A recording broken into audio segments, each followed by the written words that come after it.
Shalom. Welcome to Bible study. Here we are on December 13th, 2022.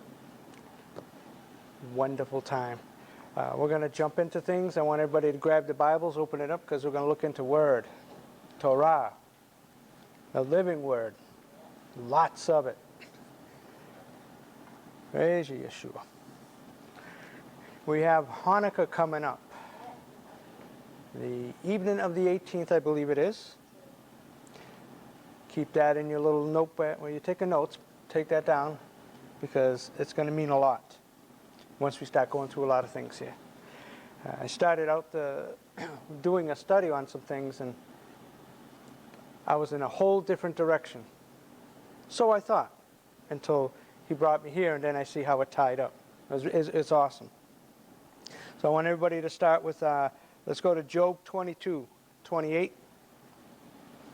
Job 22:28. This is a favorite of a lot of us. Job 22:28.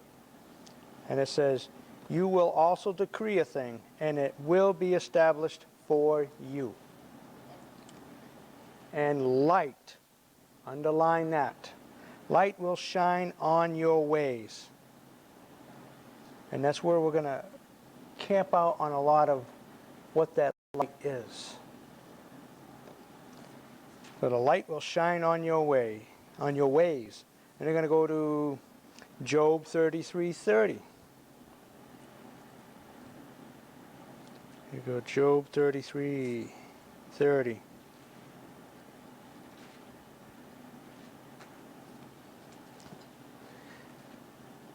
Job 33:30. To bring back his soul from the pit, that he may be enlightened with the light of life. With the light of life.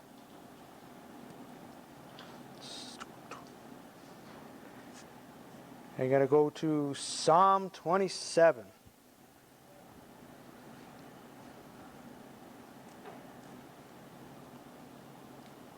A lot of these we're very familiar with. Psalm 27, oh, did I say 30? 27:1. It says, "The Lord," and the actual, it's Yod-He Vav-He. Sometimes when we read the word, it kind of, if we do Yod-He Vav-He, and we place it in that, it gives it a whole different meaning, and that's what we're after, is that meaning.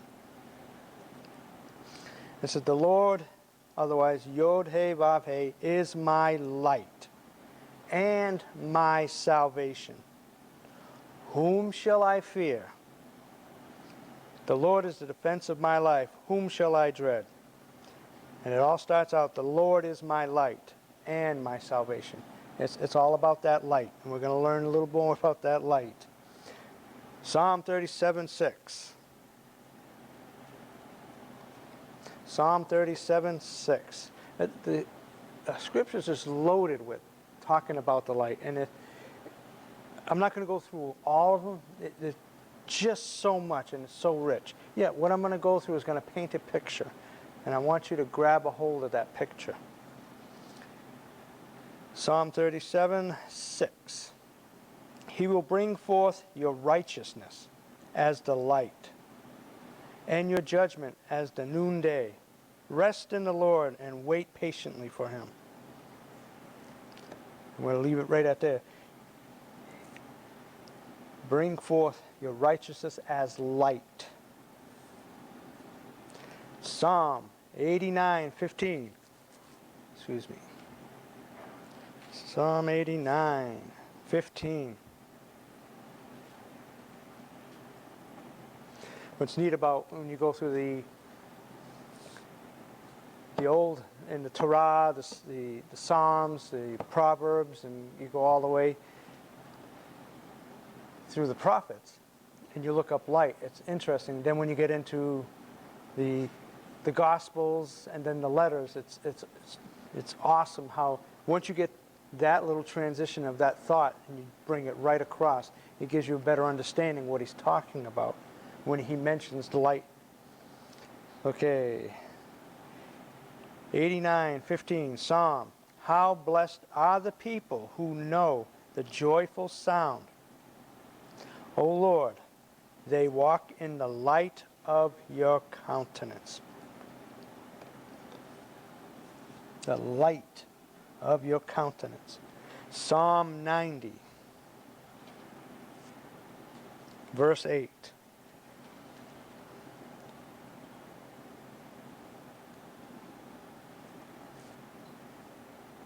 You have placed our iniquities before you, our secret sins in the light of your presence. In the light of your presence.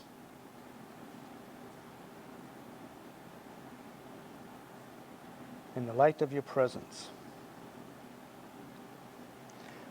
Now, the portion where he talks about our secret sins in the light. What does light do? And it's the light of your presence, his presence. Underline that light. Keep that little tab going over there. Psalm 97:11.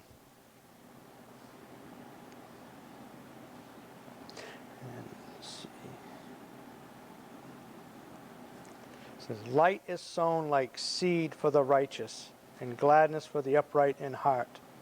Be glad in Yod-Heh Vav-Heh, you righteous ones. Give thanks to his holy name. Light is sown like seed for the righteous. Psalm 119,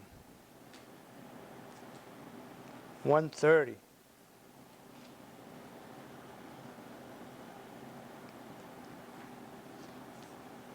Psalm 119, 130. The unfolding of your words gives light. It gives understanding to the simple. The unfolding of your words gives light. Gives light. Now to Proverbs 6. Proverbs 6. Proverbs 6:23.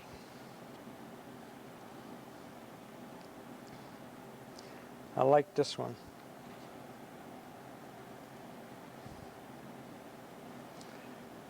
For the commandment is a lamp, and the teaching is a light. And reproofs for discipline are the ways of life. Now, I want you to focus on the part where it says the commandment is a light, is a lamp, and the teaching is light. Now, what's a teacher called? Rabbi, Rabboni. Yeshua was called teacher. And we're going to get to, he was the teacher of light. The teaching is light. I like that. Then we're going to go to Isaiah 2.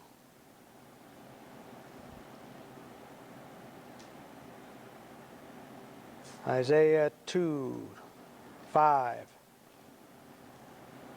Now this one's going to sound very familiar because of what we came out in a couple of months ago. Actually, a little less than a couple of months ago. During Sukkot. This is one of the songs we sang. Come house of Jacob, and let us walk in the light of Yod-Heh Vav-Heh. Come house of Jacob, let us walk in the light of Yod-Heh Vav-Heh. Yes, and we just sing the song, not realizing the scriptures that we're singing and the meaning of it.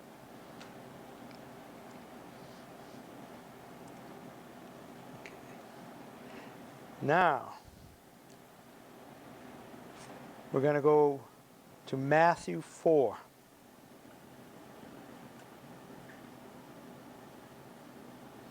Actually, let's go to Isaiah 60 first.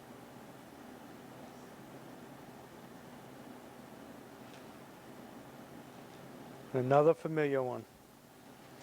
Isaiah 60. And Isaiah 61. Arise, shine, for your light has come, and the glory of Yod-Heh-Vav-Heh has risen upon you. For behold, darkness will cover the earth, and deep darkness the people. Yet Yod-Heh-Vav-Heh will rise upon you, and his glory will appear upon you. Nations will come to your light, and kings to the brightness of your rising. Nations will come to your light. One of the things in the beginning of this, if you have of course you have your scriptures out there, circle it, arise. Because that word right there, we're going to touch on that a little bit later on. There was a rabbi I was reading about recently, and one of the things he had talked about, and he was talking about teshuvah. And when he was talking about teshuvah, he was talking about coming to Yom Kippur, and after Yom Kippur, it all starts over again. Meaning, back to his old ways. That's what he was talking about. You remember how Paul used to say, "Oh, wretched man I am." He used to do the same things over again, yet he beat his body into submission. He was talking about how during this time, he says, there's a little process that we're missing. And when he had said it, he said, wake up. He says, wake up. And I remember a while ago, that was one of the things that just stop sinning, wake up, stop sinning. Yet he was saying, wake up. And it says, and he used arise, arise. And then, when I came across the arise and shine during my searching, I remembered what he had said. That's like the first step. It's like an awakening. So you have to wake up, basically wake up. So arise and then shine, for your light has come. He had a lot of interesting things. There's a few of the rabbis that he had talked about as well that had mentioned a lot of things about teshuvah. And that's where I ended up starting, was teshuvah. And I was like, what does teshuvah have to do with where we are now? It has a whole lot to do with it. We think of teshuvah only during one time of the year. The Feast of Trumpets gives the call, and that's what he said. He says, wake up, and he says the shofar wakes you up. I was like, yes, it does. He had mentioned that, and it says, and that's the awakening. And then we come to Yom Kippur, and then it drops, and then we start all over again. Yeah, what comes after Yom Kippur? Now, there's a festival coming up. I mean, Sukkot, definitely. Yet for what's coming up, Hanukkah, it's not a festival that we're supposed to celebrate, so to speak. It's not one of the commanded ones. Yet it is a feast that even Yeshua celebrated. And we'll talk about that as well. Yet in the midst of that, it's about light. And Hanukkah is about a light. We can go and we'll talk about the Maccabees, what happened, the Great Revolt, and yet what's the main story there? There was sin in the temple.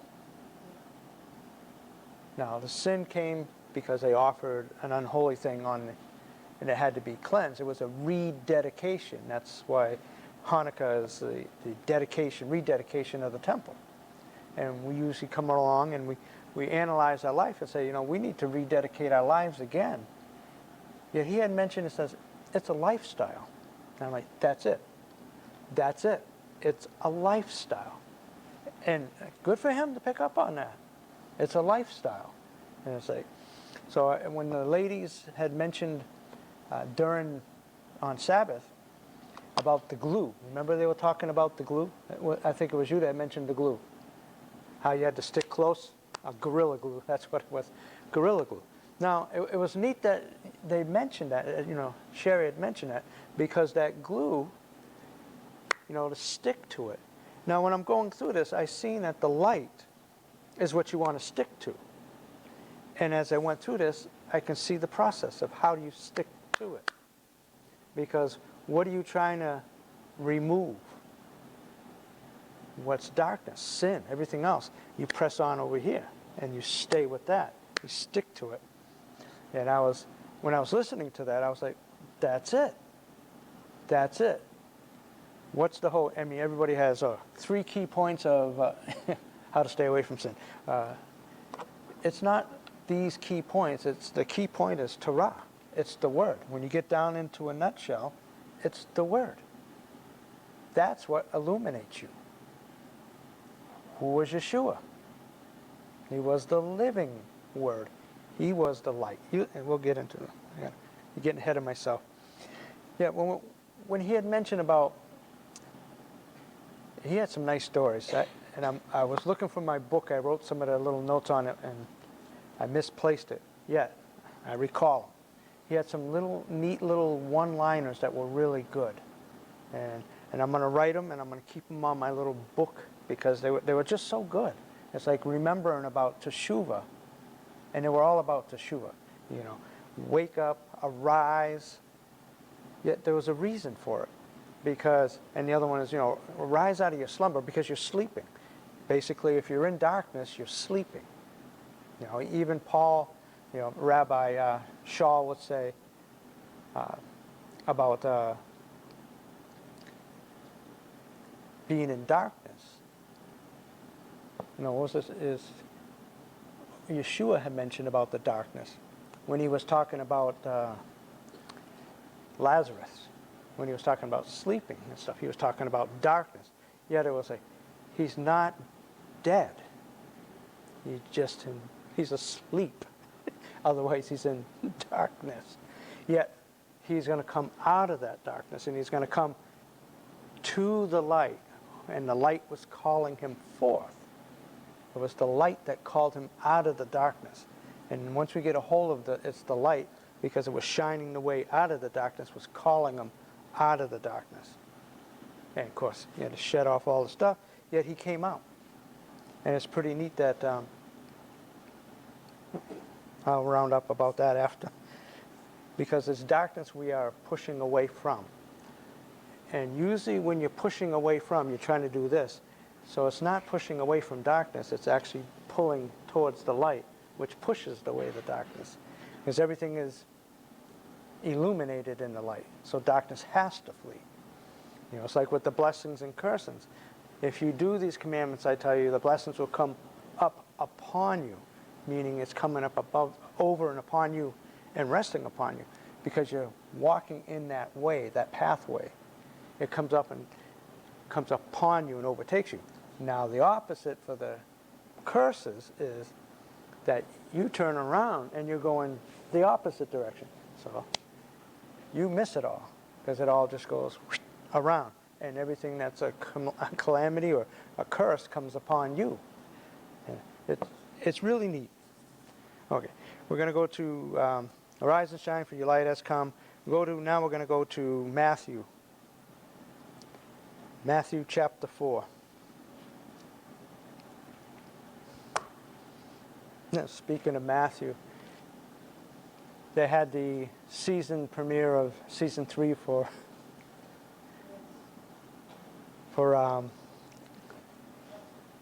Chosen, and we watched the trailer of Matthew's father where he basically said, "I have no son," and then that was it. You don't see anything else, and then they show the thing, and when his father said, "Son,"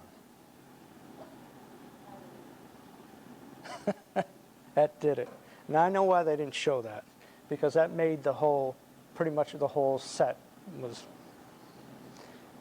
Yet that's awesome, that whole thing, because we're going to be talking about Matthew here. That, of course, that's just the movie. That's not the scriptures, because we don't have any indications that was said. So Matthew 4, verse 12.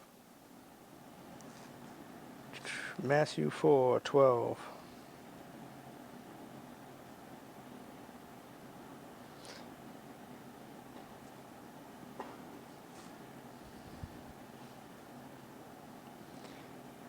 It's actually 16. I'm going to start at 12. 12. Now when Yeshua heard that John had been taken into custody, he withdrew into Galilee.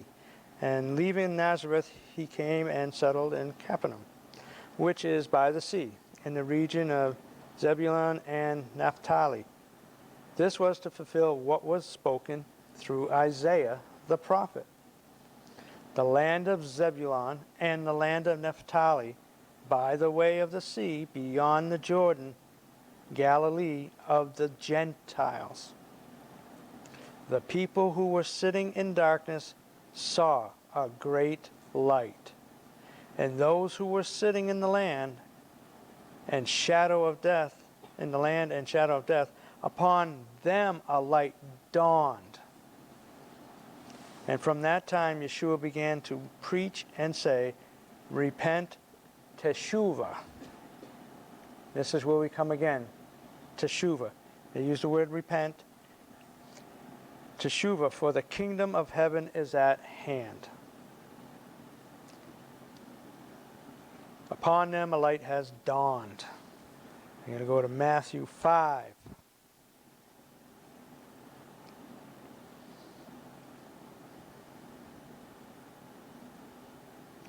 Now this is where he's talking to his Talmudim, his disciples, talking to everybody here. He says, you are the light of the world. A city set up on a hill cannot be hidden, nor does any light a lamp and anyone light a lamp and put it under a basket. Yet on the lampstand it gives light to all who are in the house. Let your light shine before men in such a way that they may see your good works and glorify your Father who is in heaven. Let your light shine before men in such a way that they may see your good works and glorify your Father who is in heaven. You are the light. And the only reason why you can be light is because you have light in you.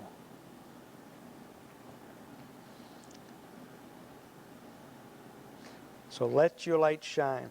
There was a song, and I remember Dad talking, this little light of mine, and says they should change that song. It should be this big light of mine that's going to shine. And because it's no little light. It is no little light. If your light is little, and you see it's little, you see what it does? It dispels darkness. It illuminates the night, so it has to dispel. So if you have a great light, even greater will that dispelling of darkness be. Yet, and I remember Dad used to say about being pitch dark, you can't even see your hand in front of you. One little speck of light illuminates that area. The girls were talking about even being, because Dad used this analogy on the ship, when you're out in the ocean, that you don't go out on the deck and smoke a cigarette.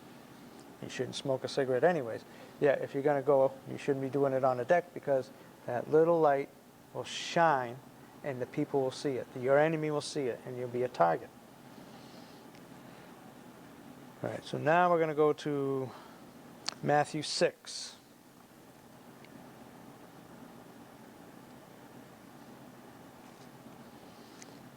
(22 to 23). Actually, we're going to go a little further. Now he's going to give a description of it. He says, the eye is the lamp of the body. So then if your eye is clear, your whole body will be full of light. Yet if your eye is bad, your whole body will be full of darkness.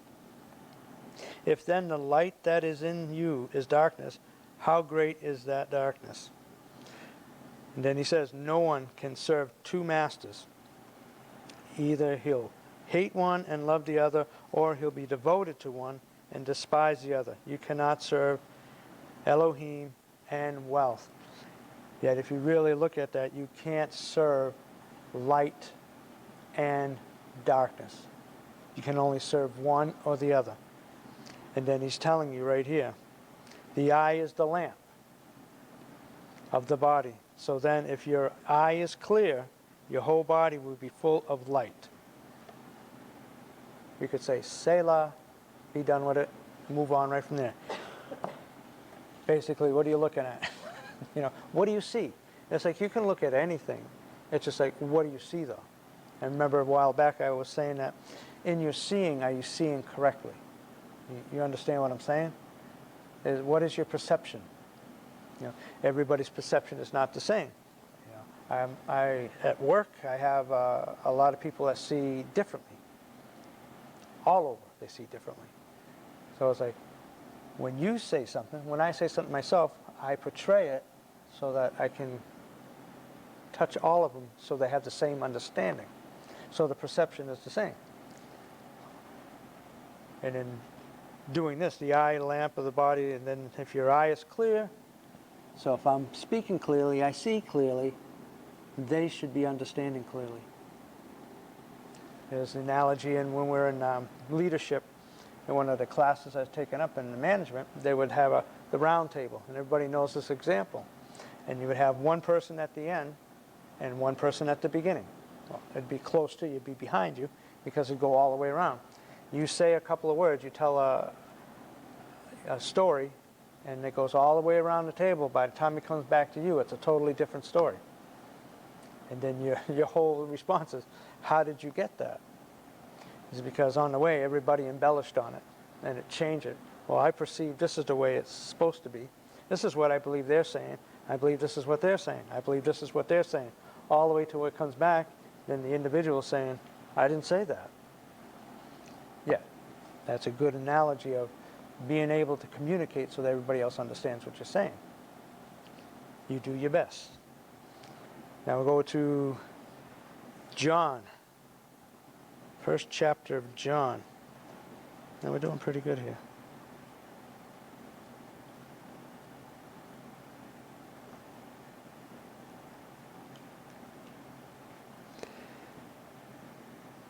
John, first chapter, verses 4.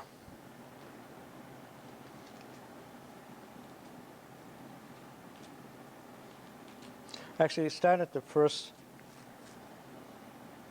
This reminds me of Genesis, Bereshit, the beginning. It says, in the beginning was the Word, and the Word was with Elohim, and the Word was Elohim. He was in the beginning with Elohim. All things came into being through him, and apart from him nothing came into being that has come into being. In him was life, and the life was the light. There you go. Life was the light. Life was the light. It says, in the life of men, the light shines in the darkness, and the darkness did not comprehend it. Of course it can't comprehend it. That's a good one right there. I go to John 3. John chapter 3 is one that a lot of us in our memory scriptures would memorize. It would be John 3:16. Yet we're going to go to John 3:19.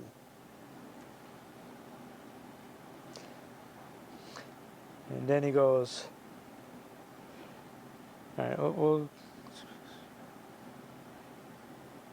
this is the judgment, that the light has come into the world, and men loved the darkness rather than the light, for their deeds were evil, and everyone who does evil hates the light, and does not come to the light, for fear that his deeds will be exposed. Yet he who practices the truth comes to the light. Another circle. So that his deeds may be manifested as having been wrought in God, in Elohim. I like that. They don't come to, the darkness doesn't come to the light because they fear that their deeds will be exposed. Of course. That's why teshuvah is very important, because it's a lifestyle. The way the rabbi described it, it's an intense, heartfelt, what was the other word?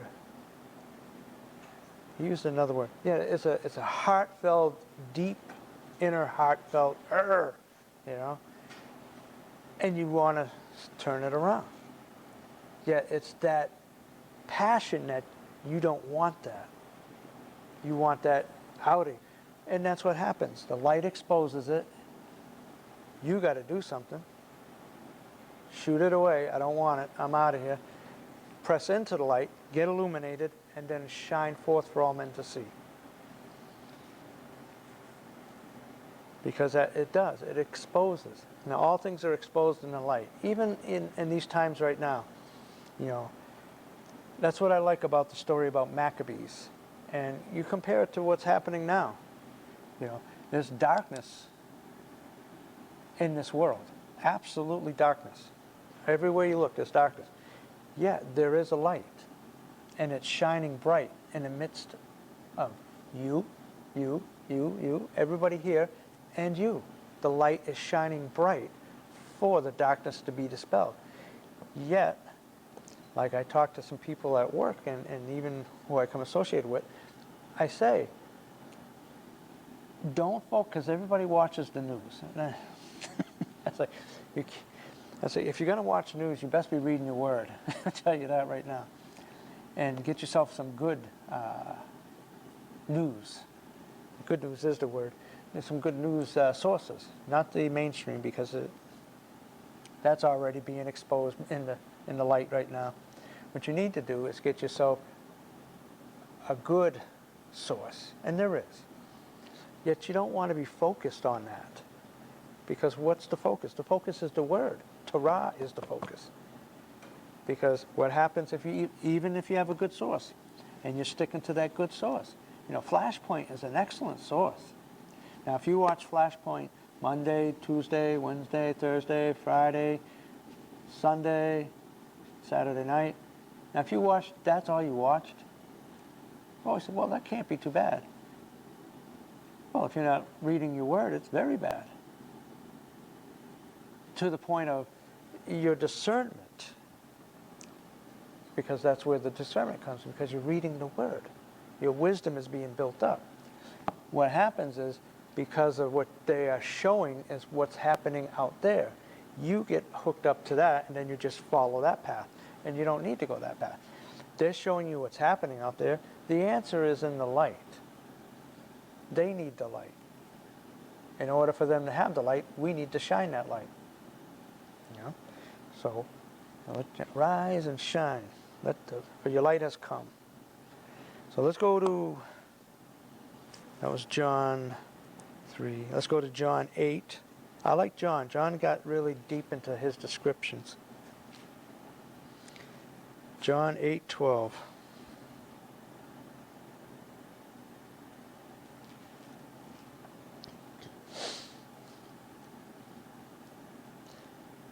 Now this is important. When Yeshua was at the feast of dedication, the Festival of Lights, he made a profound statement. Very profound statement. He said, I am the light. No coincidence, it's at that time that he said that. None whatsoever. Because if you look at it, he's making a statement. You know, he's making a statement. Because at that point is when he was really, if you look at the time frame of things, is when he was conceived. Light had come into the world. Okay, and verse 12, it says, Then Yeshua again spoke to them, saying, I am the light of the world. He who follows me will not walk in darkness, yet will have the light of life. And I like that. It goes further down, and the Pharisees start questioning him. It says, if you testify for yourself, your testimony is not true. He says, I testify between the Father and myself. There's two. You have a witness. My paraphrase. He always did those little neat little things. Now let's go to John 9, we're going to start at verse 3.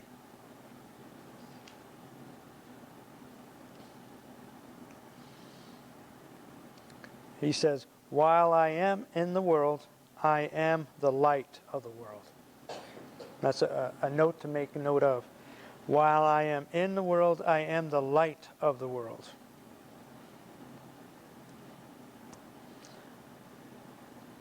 John 12.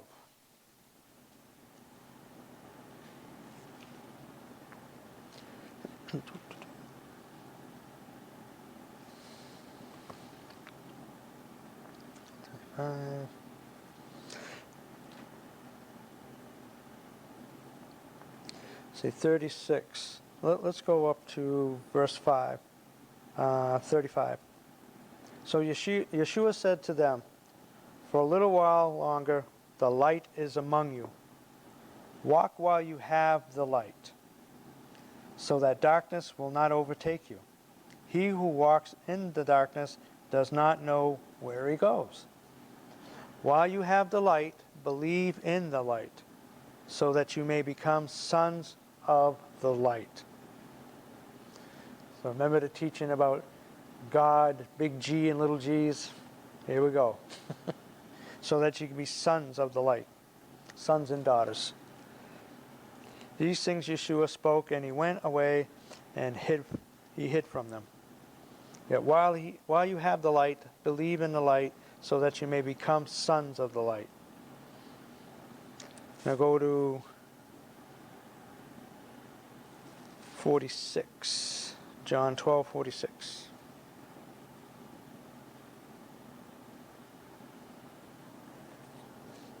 Let's start at verse 44. And Yeshua cried out and said, he who believes in me does not believe, he who believes in me does not believe in me, yet in him who sent me.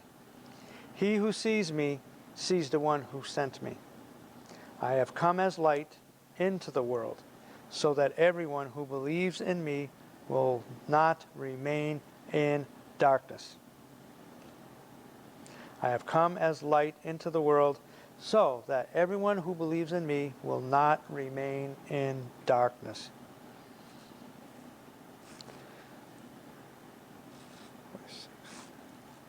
Now go to Ephesians 5.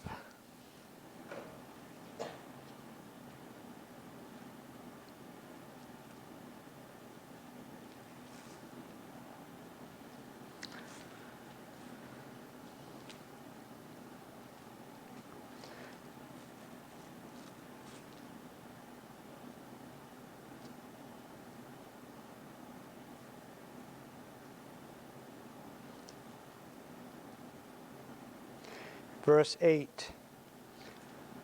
For you were formerly darkness, yet now you are light in the world. Walk as children of light, for the fruit of the light consists in all goodness and righteousness and truth.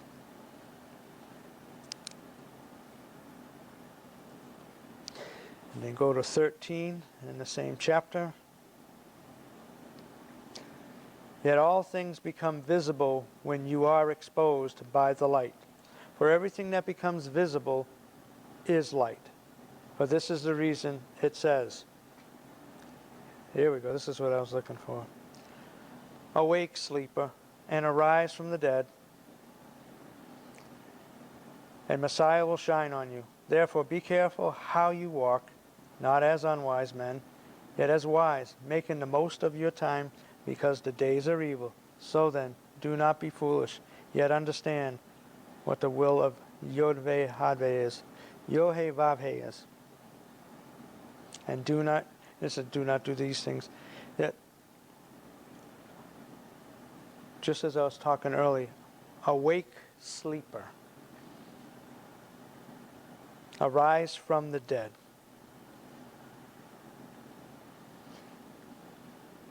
That's powerful right there. Arise and awake from the dead. Arise from the dead. Basically, it says, awake, sleeper, arise from the dead. So if you wake up, you're rising from the dead. Like I talked earlier about the rabbi that says you need to wake up. Arise and wake up. Selah. All right. 1 John 17. 1 John 7.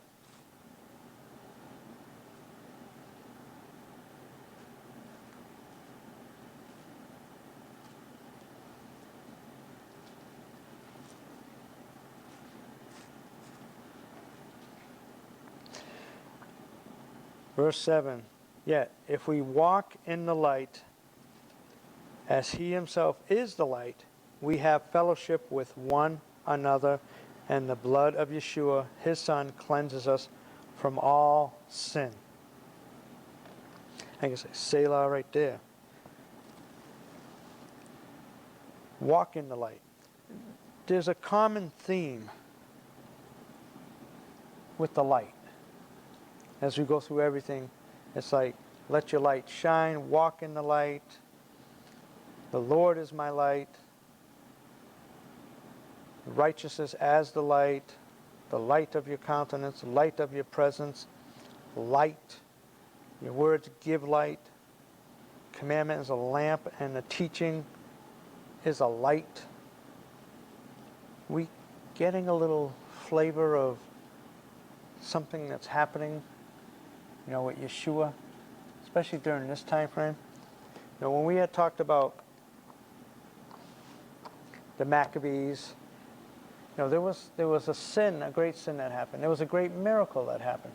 And what was the miracle? The miracle is that the oil didn't run out and the light stayed shining.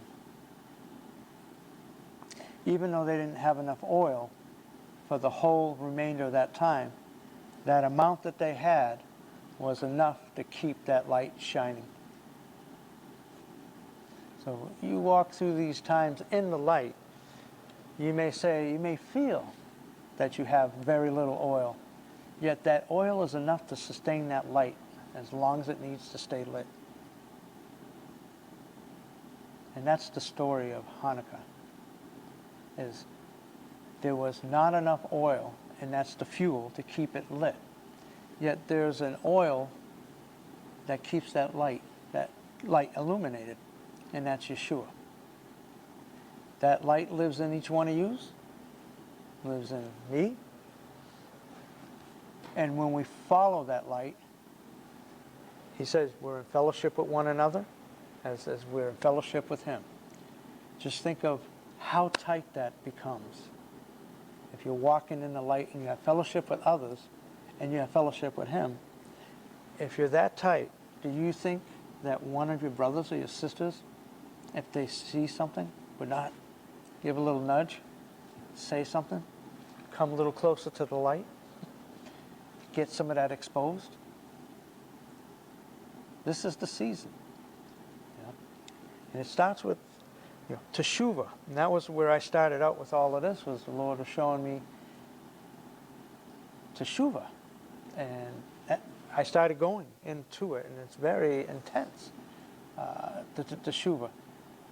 Everything he does is intense, is because instead of doing the outward, it's just a festival, it's just this, it's just the word, it's just that, we start looking to what it really is and how we can apply it in our lives and how it benefits others. Tuesdays, Wednesdays, and Thursdays here is prime opportunity. I'm sure that at one point or another that somebody had said something to you about the light that shines from you. There's something different about you. Kathy, there's something different about you. It's that light that's in you. It's shining. It is. They come in the door, they notice that. They just don't know how to describe it. One of the gentlemen that come in, he's very sweet. He's caught up in darkness. Yet, you know what happens when he comes around me? The light starts exposing his darkness. And he knows it. And the first thing he does, he says, I can't talk to you right now. Well, I could say, well, I understand, and let him. I said, no, I stay there because I want that light to expose the darkness so he can see the light. because he needs to see the light. And he says, you're different. You're not like the other people I know. Not saying anybody here, because he's come across a lot of people. He says, you're different. And I said, how's that? He says, you care. I'm like, I do. He says, no, you don't understand. You care. It's real. You don't just say it. It's real. I can talk to you. I'm like, so that's what it's all about. Because the more I talk to him or anybody else, it's the light that's in me that's exposing the darkness, and that's what he needs. And that's why I always sit and I'll put my arm on him and tell him, I'm always here. I'm always here for you. And he knows that. He'll tell me, you know, way in the beginning, you know, when he used to talk to me, well, he still talks to me, he doesn't talk to me as much because he doesn't come all the time. In the beginning, he used to come all the time, and he would say, and he would talk to me. And it'd be the same thing. Whenever he was doing what he wasn't supposed to, he was in darkness, his face would be down like that. He'd be like, I can't talk to you because I don't feel.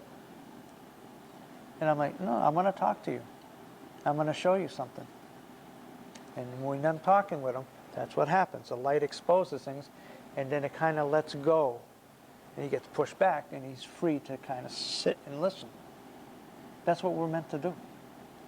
That's what Yeshua did for us. You know, he's shown that light upon the the mankind, that we could do the same, and greater, as His Word says, and greater than works shall you do than I did. And there's so many that they couldn't write them all down. Hallelujah. On that note, go be light. Shalom, shalom.